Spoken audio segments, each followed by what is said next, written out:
Any of my CDs that I give out, I tell people if you want to make copies for your friends, that's totally okay. It's, yes, 5 minutes. Here we go. You've got it. What is your shirt? Is this shirt? It's a quote about Pocky. Oh, okay. No drawing this time, sorry. Had no time. The what? No drawing this time, sorry. Oh, no, it's fine. So which other voice actors or other voice actors' performances do you think you work really well off of? That's a really neat question. Thank you. This is going to sound super nerdy again. Johnny and I work really well off of each other in Beck, and Chris Bevins and Taliesin used a lot of nerd vibe that the two of us give each other. They said, quote unquote, you and Johnny are so funny because you're both get so excited when you find out the other one's around, but then when you're around each other, you act like you're too cool to admit that you're excited to see each other. And that's why I think Saku and Koyuki kind of also come off like a dysfunctional gay couple at times. Like, sometimes when they're like walking and talking about music, like, they just sound like the biggest dorks on earth. And I just think that's really neat. And it was at a time when Johnny and I had gotten to be really good friends. The other one that I think is a beautiful mixture of performances, and it's a good friend of mine, and I never thought our voices would sound well together, is Carrie Savage, and I have a tiny role in a show called Salty Ray. And if you've seen the show, it's a brilliant, brilliant character.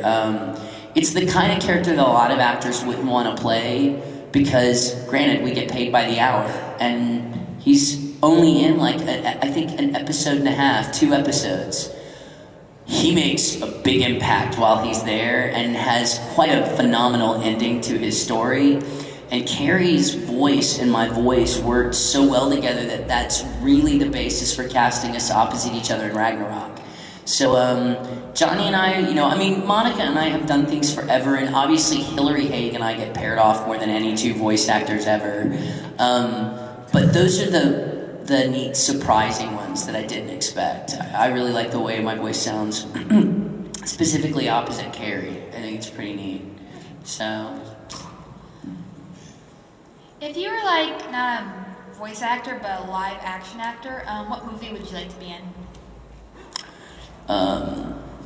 Let's hunt down and shave the head of Hannah Montana. It's a movie that's not been made yet, but one I would pay a lot of money to see. No, now I have to watch. Billy Ray Cyrus is going to be after me now. Yes.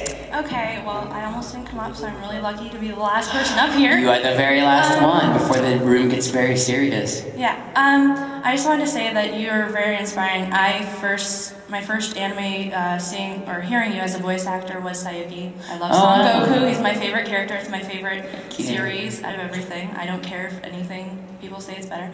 And you actually kind of inspired me to want to go into voice acting.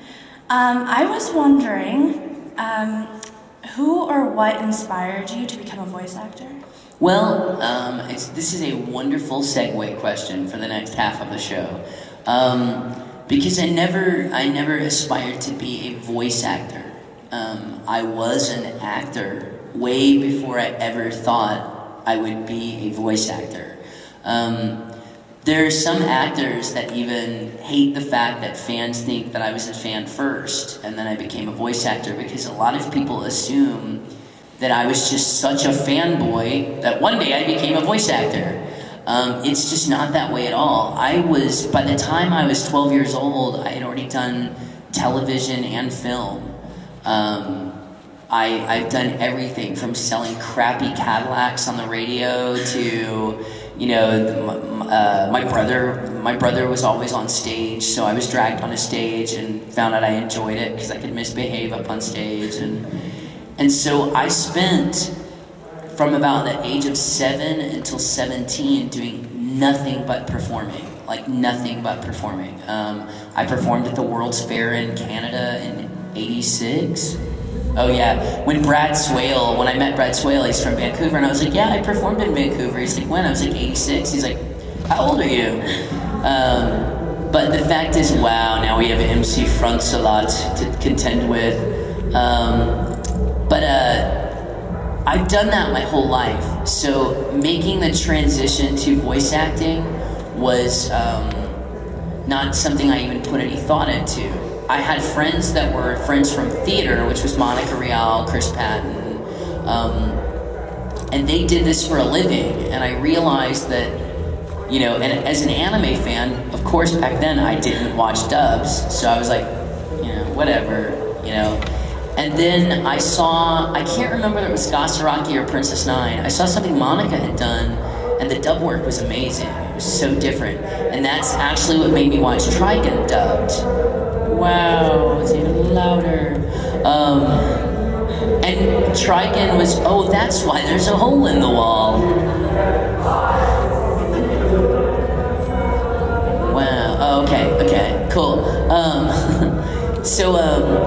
Had I never watched Trigun in English, I probably would have never been the dorky fanboy of Johnny Bosch that I am, and because he was honestly the first actor that I thought was better than the Japanese. You know, back then, God forbid you would say anyone was better than the Japanese, but I really liked his performance as Vash, and so I guess if anybody was an inspiration to me as an actor, I guess he was the first voice actor that I was like, wow, I like his voice, and you know. But as far as getting into acting, voice acting work, this is gonna sound so horrible, but it's so true. I finally found the perfect type of performance for me, short of DJ, because anybody that's seen me do that knows I lose my mind up there. But like as far as theater or acting is concerned, the coolest part about voice acting for me is I don't have to get along with anyone else. And that sounds so horrible, but like when you do theater, you have to almost live with the people that you're in the show with for 6 weeks, every night of your life. You know who they're with, you know who they've been kissing on, you know, and by the end of the show, you feel like you're married to those people. And my stupidity tolerance is about that much.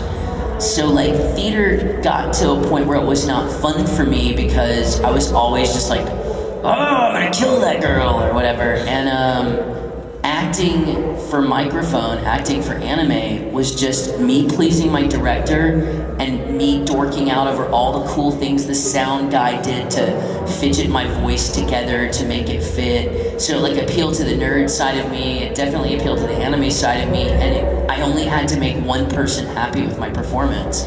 And from there, it just kind of like, but unfortunately, you also give me the chance to say something leading into the next. Wow, this is the most downer part of this panel. The next part of your question, and that is, it's really hard for me to talk to people that want to become a voice actor right now because that window period is almost gone. There is so much bad going on in the industry right now. And those of us, even people like Vic, myself, Monica, Chris Patton, who used to record 5 days a week, we're lucky if we record 1 day a week now, some of us. And so, with that lovely drop in mind, that's kind of where I take you over to the next part of this panel. How many of you were here for the fan subbing and downloading? Check you guys out. I heart you guys a lot. Well, those of you that weren't, and those of you that are trying to figure out where this is going, 3 years ago I started doing a panel about the effects that downloading media we're having, the effects that downloaded media were having on the anime industry specifically, and they flee, here they go. I'm teasing, I'm totally teasing you guys. See you later. That started kind of an uphill battle for me in getting more information about what was going on and also trying to figure out what's going on in the industry.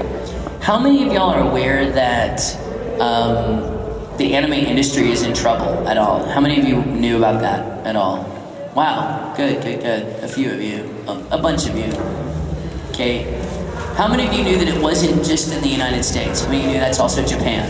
Okay, good, now we're talking. Okay, well, I was sitting on my badge. It didn't feel good. Well, I kind of 3 years ago, I kind of started all of this, and I kind of became the jump to guy on piracy and digital downloading. And there goes the Sanzo party. Bye, guys. The pillows are more important than me. Fine, I see how it is.